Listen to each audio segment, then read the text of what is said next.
La Côte d'Ivoire aborde cette COP17 avec une ambition claire. En faire non pas un simple forum de représentation, mais une véritable plateforme d'action.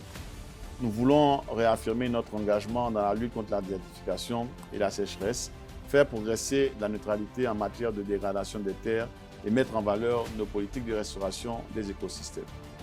Nous voulons surtout inscrire à l'agenda africain et international un défi qui prend de l'ampleur: l'exploitation minière illégale et ses effets dévastateurs sur les terres, les sols, l'eau et les communautés. Notre objectif est de créer une dynamique de solidarité entre les pays africains touchés et de construire ensemble une réponse coordonnée, dotée de partenariats et de financements adéquats. La COP17 doit nous permettre de transformer un défi commun en une action africaine collective et en solutions concrètes. Il s'agit pour nous de faire de la COP17 une plateforme d'action et non un simple forum de représentation.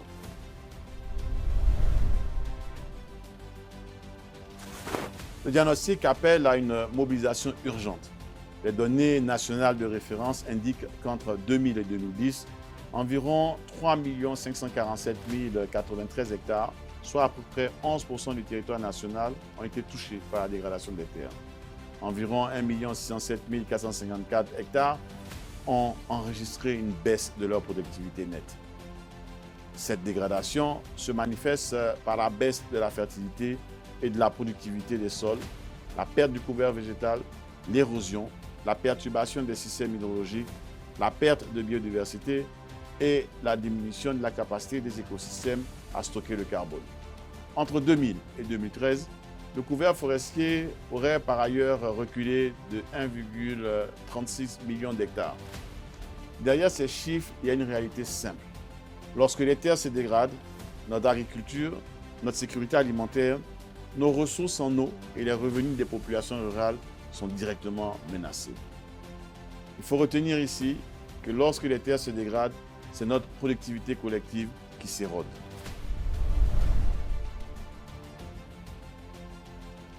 Le phénomène de l'orpaillage illégal touche aujourd'hui presque toutes les régions du pays et n'est plus un phénomène marginal ou localisé. Ce phénomène entraîne le défrichement de la végétation, la destruction des sols et l'abandon des sites dangereux. L'utilisation de produits chimiques nocifs peut également contaminer les sols et les ressources en eau. Ces conséquences dépassent les sites d'extraction: perte de biodiversité, sédimentation des cours d'eau, baisse de la production agricole, conflits fonciers et fragilisation des revenus ruraux et des systèmes alimentaires. Il constitue ainsi un enjeu à la fois environnemental, sanitaire, sécuritaire et économique. Face à cette situation, nous devons privilégier une approche globale, associant prévention, application de la réglementation, suivi environnemental, restauration des terres, alternatives économiques et participation des communautés, tout en renforçant la coopération régionale. Restaurer un site minier dégradé, c'est aussi restaurer un bassin versant, une capacité de production et l'avenir économique d'une communauté. La lutte contre l'orpaillage illégal est aussi une politique de restauration des terres et de développement durable.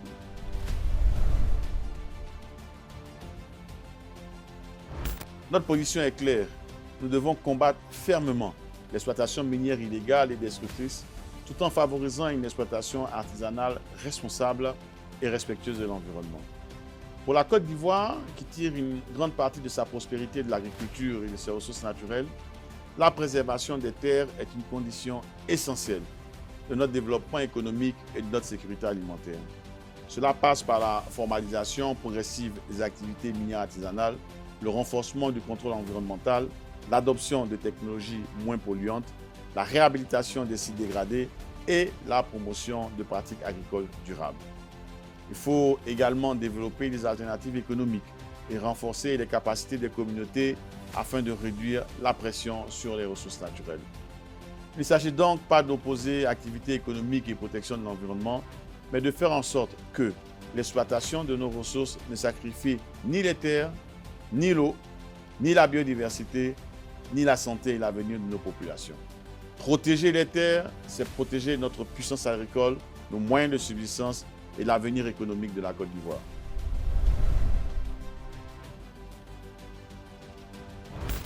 Notre vision est celle d'une Afrique où la mise en valeur des ressources minérales ne se fait pas au détriment des terres, des sols, de l'eau et des communautés. Une Afrique où l'exploitation minière illégale est combattue efficacement, où l'exploitation artisanale devient progressivement plus responsable et où les paysages dégradés sont restaurés. La coalition serait une plateforme africaine volontaire, inclusive et appelée à s'élargir progressivement. Elle permettrait de renforcer le leadership politique, de partager les expériences nationales, de développer des programmes conjoints, d'accélérer la restauration et de mobiliser des ressources techniques et financières. Le signal politique est celui de la solidarité. Aucun pays ne peut relever seul un défi qui touche plusieurs États et dont les conséquences environnementales et sociales franchissent les frontières. Un défi africain appelle une réponse africaine solidaire et coordonnée.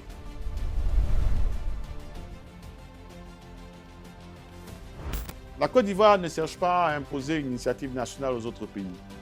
Elle souhaite créer une dynamique et travailler dans un esprit de solidarité à une coalition conçue et portée conjointement par les États participants. Cette plateforme n'a pas vocation à remplacer les mécanismes existants de l'Union africaine, la Convention des Nations unies sur la lutte contre la désertification ou des communautés économiques régionales. Elle doit les compléter en créant un lien politique spécifique entre les enjeux miniers, la dégradation des terres et leur restauration. Les consultations devront être inclusives, l'adhésion volontaire et la gouvernance légère. Les priorités devront refléter les besoins des pays membres avec une action transparente, mesurable et fondée sur des données probantes en partenariat avec l'Union africaine, la CEDEAO et les institutions compétentes.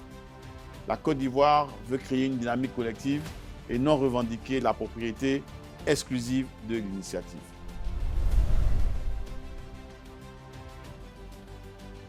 Nous souhaitons mobiliser en priorité le secrétariat de la Convention des Nations unies sur la lutte contre la désertification et son mécanisme mondial, l'Union africaine, la CEDEAO et les autres institutions régionales, les organismes des Nations unies et les banques multilatérales de développement. Les besoins sont très concrets. Expertise en matière d'évaluation de la dégradation des terres et de réhabilitation des sites miniers, et gouvernance développement institutionnel, appui à l'exploitation minière artisanale responsable, cartographie, télédétection et gestion de la pollution, préparation de projets prêts à l'investissement, communication et gestion des connaissances. Nous voulons aussi associer les partenaires bilatéraux, le secteur privé, la société civile, les communautés, les femmes et les jeunes. La coalition ne sera crédible que si elle transforme les partenariats en capacités techniques, en financement durable et en résultats visibles sur le terrain. À Oulan-Bator, nous voulons d'abord lancer officiellement la coalition, présenter une déclaration fondatrice et recueillir les premières manifestations de soutien politique. Une table ronde de haut niveau permettra de placer le thème « L'exploitation minière illégale et les terres africaines, de la dégradation à la restauration » au cœur du débat. Nous souhaitons également convenir d'une gouvernance intérimaire ad hoc et préparer la feuille de route 2026-2028. Après la COP17, les priorités seront la mise en place d'un comité intérimaire de coordination, l'adoption du mandat, la désignation de points focaux, la mobilisation de ressources et l'élaboration d'un premier programme régional de réhabilitation. Le succès devra se mesurer par des engagements précis. Pays mobilisés, projets bancables, ressources obtenues, sites pilotes identifiés, superficie réhabilitée et mécanismes communs de suivi. Notre ambition est de quitter Oulan-Bator avec des engagements, une feuille de route et des résultats mesurables.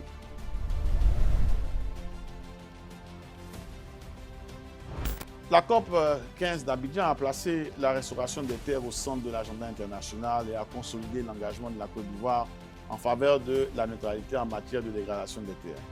À la COP 17, nous souhaitons franchir une nouvelle étape en reliant explicitement la restauration des terres aux défis croissants de l'exploitation minière illégale.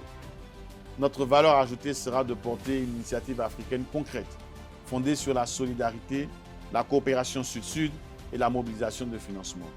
Il s'agit de passer d'une prise de conscience à une plateforme capable de faciliter des programmes conjoints, de partager les données et l'expertise et de préparer des projets de réhabilitation prêts à être financés. Nous voulons ainsi prolonger l'héritage d'Abidjan par une action ciblée, mesurable et tournée vers les résultats.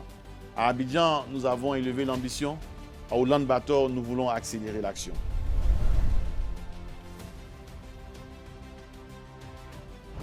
La Côte d'Ivoire doit agir simultanément sur la prévention, le contrôle, la restauration et les moyens de subsistance.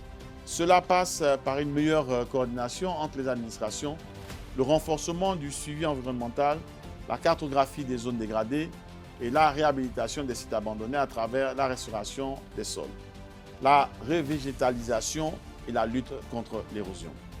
Nous devons également promouvoir des pratiques minières responsables, accompagner la formalisation de l'activité artisanale et développer des alternatives économiques durables. Mais aucune action ne sera durable sans les communautés. Les femmes et les jeunes doivent être pleinement associés aux décisions, à la sensibilisation et aux bénéfices de la restauration.